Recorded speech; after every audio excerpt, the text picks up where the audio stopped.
When I said I wanted to go to a kick-ass party, I didn't mean I wanted my ass kicked by demon bitches. Here we go!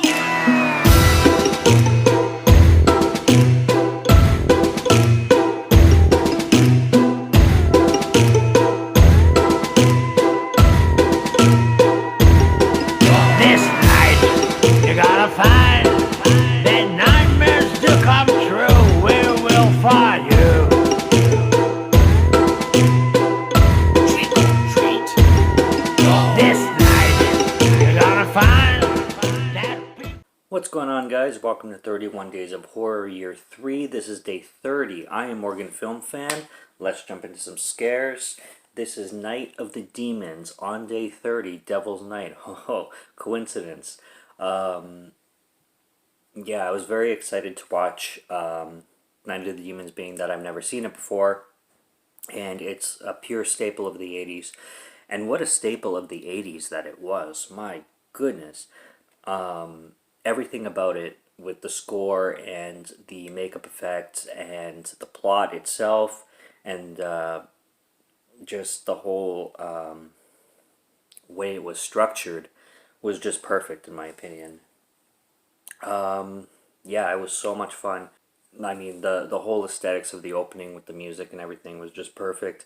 And I've heard so much about it, and I just never got around to seeing it because, well, my list is huge, but being that this one is such a staple of the 80s, it was kind of one that I had to jump on, and immediately wanted to put it closer to the end of the 31 Days of Horror, which I did. So getting into the synopsis, you basically have a bunch of kids wanting to have a Halloween party at an abandoned funeral parlor.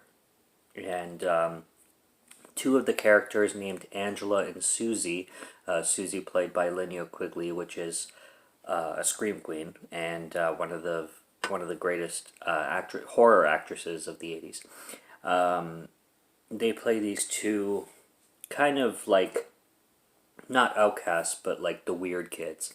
So Angela and Susie are very much into witchcraft, and they're very kind of gothic, but they're party girls for sure, and they're badasses. They like to, steal stuff and just be kind of, rebels, you could say. But they're very much into witchcraft and shit like that. So they want to throw a party at this funeral parlor and invite this group of kids who, like everybody in this film, every character is very different than each other.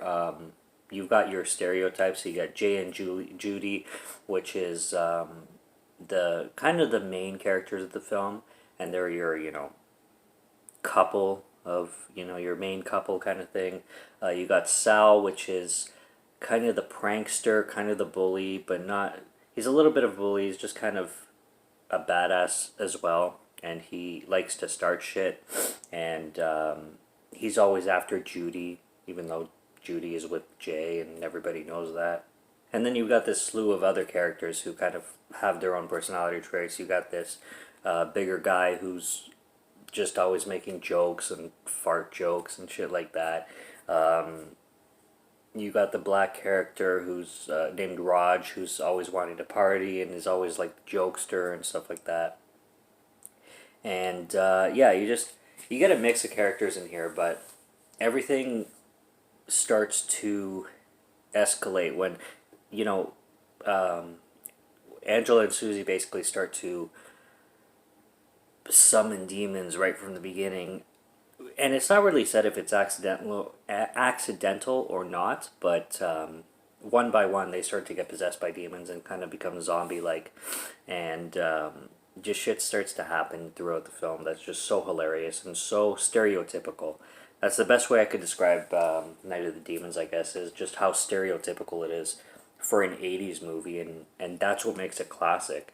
And that's what keeps me wanting to watch films like this over and over, is just how classic they feel, and how entertaining they are, for lack of a better word, but just how much they feel like the 80s. This is 1988, which is later in the 80s, but with the makeup effects and with the score itself. I mean, you just the score alone, the whole opening of the film with the title credits and stuff like that. The song that they have going is like soaked in 80s theme, and it's just great.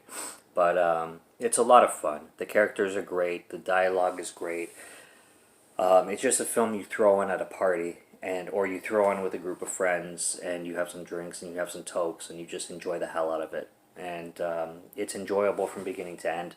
It's packed with rewatch value. I can watch this over and over, especially during the Halloween season. And yeah, this is one to have in your collection. So 89 out of 100 for Night of the Demons. Why out of 100? Because I hate decimals. And it definitely deserves that. So that's all I got to say about it. Do I have any notes to go with it? Well, there is one quote that Sal, actually, one of the jokesters, he's like, "Oh no, I would never live in a dump like this. I live in a nice house where we have slip covers on the furniture," and I laughed my ass off because that's another 80s trope or 70s trope where like you go into somebody's house and they're like all the furniture and couches are covered in like plastic. It was like, yeah, you don't see that every day, especially today.